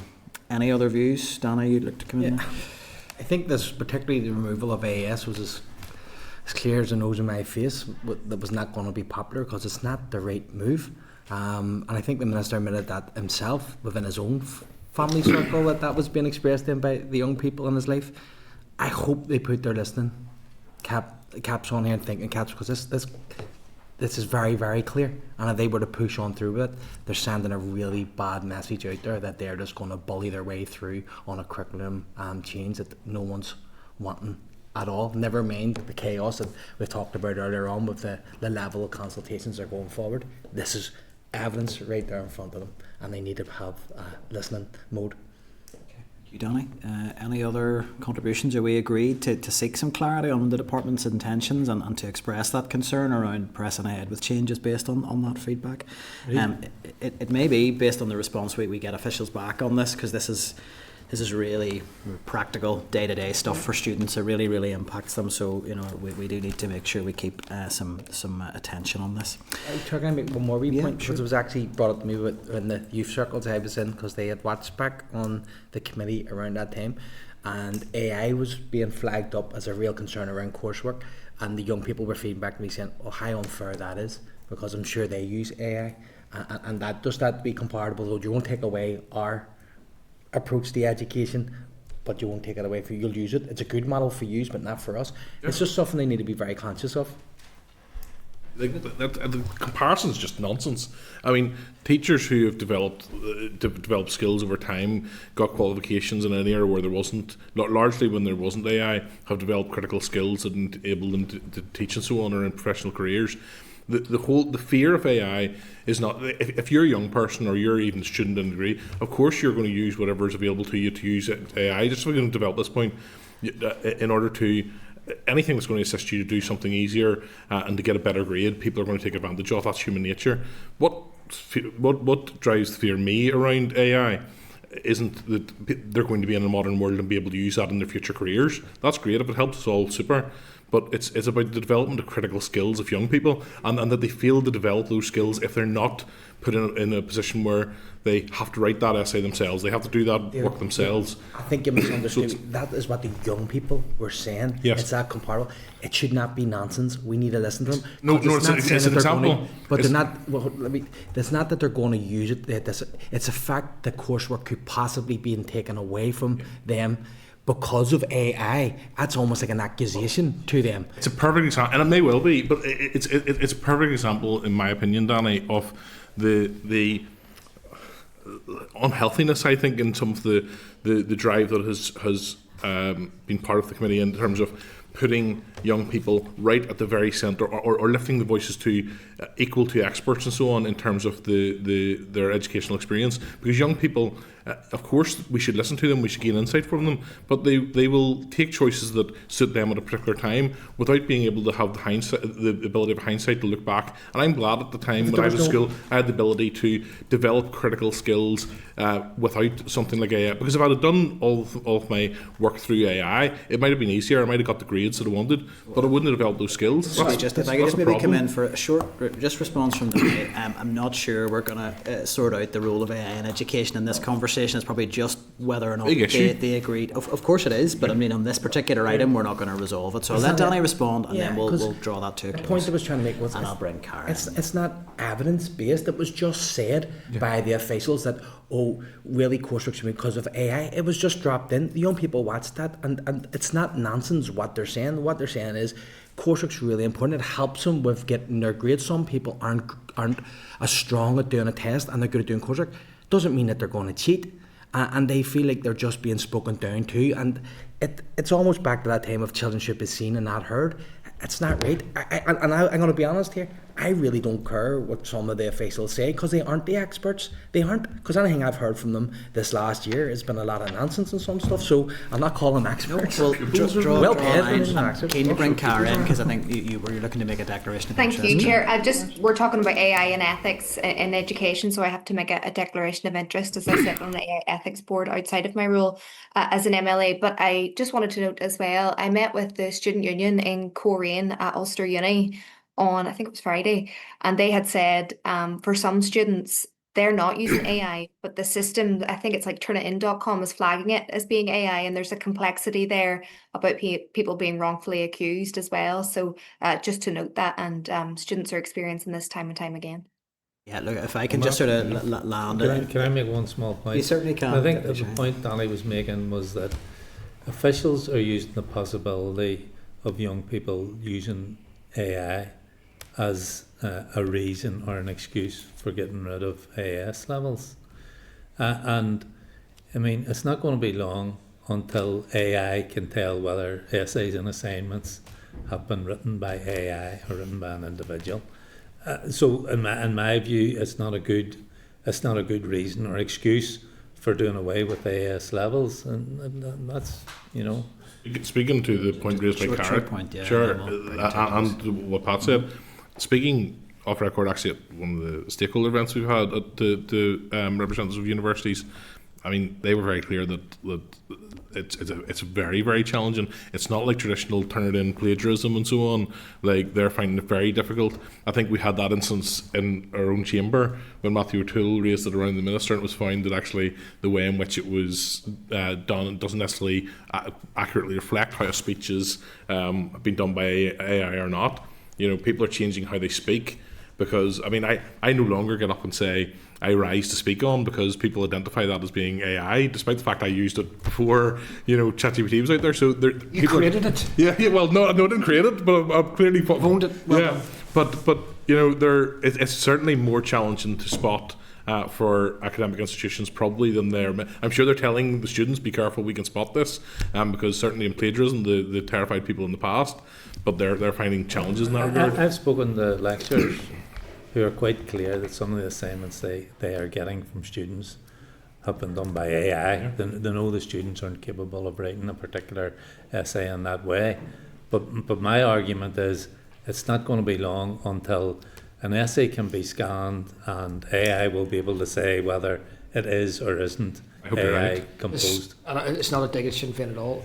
But if you look at the TD Cathy Bennett mentioned Bluetooth instead of Blue Tongue. So I actually think it's affecting every stratosphere, that we have to grip this in some shape or form, and it starts at school, because it's impacting critical thinking. So the main takeaway is that the impact of AI in education is an area we have not explored in enough detail at committee. How much time have we got, Chair? Don't think we're going to have time to run a full evidence session on it at this stage. Maybe an inquiry, David, you can propose that. Look, what I would say is I think it is clear that it is an issue, and I don't think we should downplay the fact that it creates challenges for teachers in terms of managing work that's being submitted, whether or not that therefore means you overhaul your entire qualification qualification system to reflect it. I suppose that's where the dispute comes in.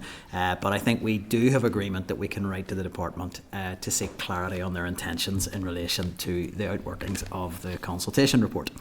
So item 8.17, page 754, it's a response from the Department of Education providing additional information that was requested by the committee on the SEND delivery plan. So certainly want to propose we add this to the inquiry papers. And I just wanted to note more than anything else that very, very stark confirmation that there is effectively no data on reduced timetables, none that they have, and that seems quite clear.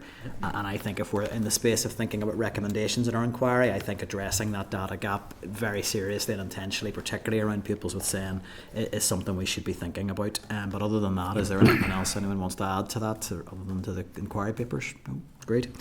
Item 8.18, page 757, response from the EA, some information on parental support classes, just flagging it as members had sought that detail, so really just to note and to add to the SEN inquiry papers if we're agreed. Item 8.19, page 760, response from the Department of Education on air quality in schools. The committee had written to ask for some information.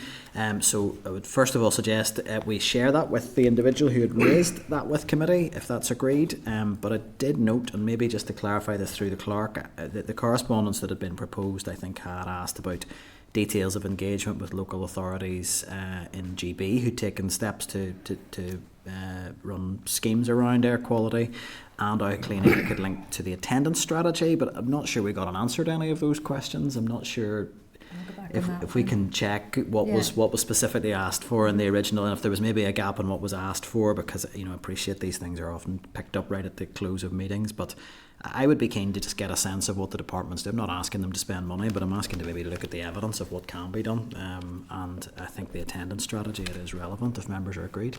Agreed. And then same vein, item 8.21, page 770, it's an invitation to the Clean Air in Schools Leaders Making It Happen webinar. Again, I think it's from the same individual who had contacted committee, so just to note that for diaries if we're agreed. Item 8.22, page 771, it's a response from the Children's Law Centre regarding the Minister's response to Committee on Transgender Guidance. Now, I know we had a bit of a discussion around this in the similar response that came through from the Children's Commissioner last week. I would just note the Law Centre are quite clear they don't consider the guidance representing a legal or reliable basis for schools to make decisions, which I think was quite stark in terms of how it was set out. And they also used the phrase that the policy change does not represent guidance. It is simply a policy change. So, I mean, I was astounded when I read that. It's very stark. And I'm just wondering, do we have the wherewithal to forward that document to all schools? I was certainly going to suggest that we shared it with the Minister to seek his response to their assessment of his policy, but I mean, through the clerk, do we have that wherewithal? I'm not sure if we do. There is a C2K system, but we haven't used it really to reach out to schools. In the last mandate, I think schools were surveyed about academic selection, is that right? Via C2K, but we haven't used it. Do you want to get a response from the Minister first, or? I mean, just in terms of, it's not necessarily something I'll agree with, but the Children's Law Centre themselves have given this to us. Surely the right thing to do is, I mean, I'm sure they're following this meeting. If they wish to circulate around schools, it's their prerogative to do that rather than ours. I think certainly in the first instance, give them the ability to do that. I would suggest. Sorry, my proposal was going schools to be... should take the direction from the department, not from Children's Law Centre. My suggestion was going to be to get a response from the Minister on the Children's Law Centre letter, and perhaps we could review it at that stage. I don't know if there's agreement around that. Yeah, I'll go along with that. Okay, so we're agreed. We'll share it with the Minister and seek a response.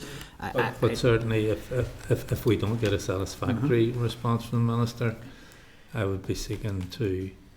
I suppose first of all we'd have to ask the Children's Law Centre if they were agreed to the committee circulating this to schools, or whether they would want to do it themselves. And we can maybe seek that clarity now. I mean, because one of the things which I think I understand where you're coming from on this, it does update some risks around schools being exposed to legal challenge in this space. So I think that is important to note. Okay. Okay, so we're agreed. Item 8.23, page 10 of tabled papers. And John, this is to your question earlier, correspondence from the Department of Education providing an updated copy of the school uniforms guidelines. So that's to note, and obviously we can pick any issues up arising from that in due course. Item 8.24, page 32 of tabled papers. It's correspondence from an individual regarding concerns about the increase in music tuition fees, and it was really about that being backdated to January 2026. So I would want to suggest that we share that with the EA, really to establish just the points that he's querying, why limited notice was provided to parents, why longer lead-in time wasn't given to parents who may have committed to that service for a full academic year without knowledge that a price rise could be coming. I think it would be appropriate to get that clarity for the individual. Are we agreed? Agreed. And other than that, apologies, there was quite a lot of correspondence to work through there. Are members content to dispose of the correspondence as per the summary note at page 329? Is that agreed? Agreed. Okay. Item 9 then is the forward work programme. So we obviously have had some changes coming through with the SEN inquiry and the department's changes. Do you want to speak to that in the first instance, Clark? Yeah, there haven't been very many changes really. I've just programmed a couple of dates when I anticipate that we might have private members bill work to begin to look at, and yeah, other than that I need to reschedule the session today. If members are in agreement, the officials who were going to do today's session and next week's have asked that it be merged into one transformation project briefing. With that, in terms of the fact that it's delaying sort of bringing the inquiry to a conclusion, I'm content with that if everyone's agreed. Agreed. Yeah, so I guess they'll have to let me know when their process is finished and they're able to do that. Thank you. Okay, no, that's great, thank you. I just wanted to flag one issue, and it's really, again, very conscious that we do have some free slots, but also we've a fair bit of legislative work coming down the track. I did just note the announcement today around the Minister brought forward, I think he's stating his intention around making a written ministerial statement around integrated education and the transformation guidance on that. I think it would be good to hear from the department on that, especially as the Minister's bringing a written statement forward and we're not getting the opportunity to ask questions in the chamber on that. So I would be keen to hear from the department on that revised guidance and potentially from any stakeholders. I would certainly suggest NIC and IEF may be interested in briefing on that if there's agreement on that. That is actually in tabled papers, the Oh, so it is. Statement after all, yeah. It's in table papers. I thought we hadn't because it come in so late on. No. You were ahead of it and had it in there. So yeah, apologies. I maybe should have picked it up at correspondence. So if we're agreed, we can schedule that coming forward then. Okay. Anything else in forward work programme before we move on? Just say I'll maybe wait on the other answers coming back, but I may at some stage raise something around the dietary stuff. Yeah, absolutely. Okay. Deputy Chair. Have an informal on that? Yeah, I'll wait to see what comes back in terms of the information and have a chat and come back maybe next week with. We've got Lucy Crehan and Christine Counselling for the 11th. Is that still on? Yeah, there's been. Yeah? Okay. That's great. Okay, so are we content to endorse the forward work programme with those amendments? Yep. Great. Okay, item 10, any other business? Is there any other, David? Just, I probably should have mentioned it when we were closed earlier, but it doesn't. But just a flag, already flag with you. We discussed last week around the independent schools, and I had a chat with someone who's involved with them. I suspect we probably will get correspondence at some stage, because they do think it'll have an effect on them, and they may seek an opt-out in that regard. But that will come formally, obviously. But that's my understanding. So just put on the committee's update on that. Yeah, and potentially that's something to flag through legal services. We might need some further advice on that. Should that come through? We have a letter. It'll be in the pack next week. Okay, so there'll be a letter in the pack on that. So that's around the committee bill and the potential interaction with independent schools and the scope of the bill. So we can cover that in a future evidence session or next week in correspondence. So that takes us on then to item 11, date, time and place of next meeting. So the next committee meeting is scheduled for Wednesday the 4th of March 2026 at 2 p.m. in room 29 and online. And just leaves me to put the question that the committee meeting does now adjourn. Are we agreed? Great.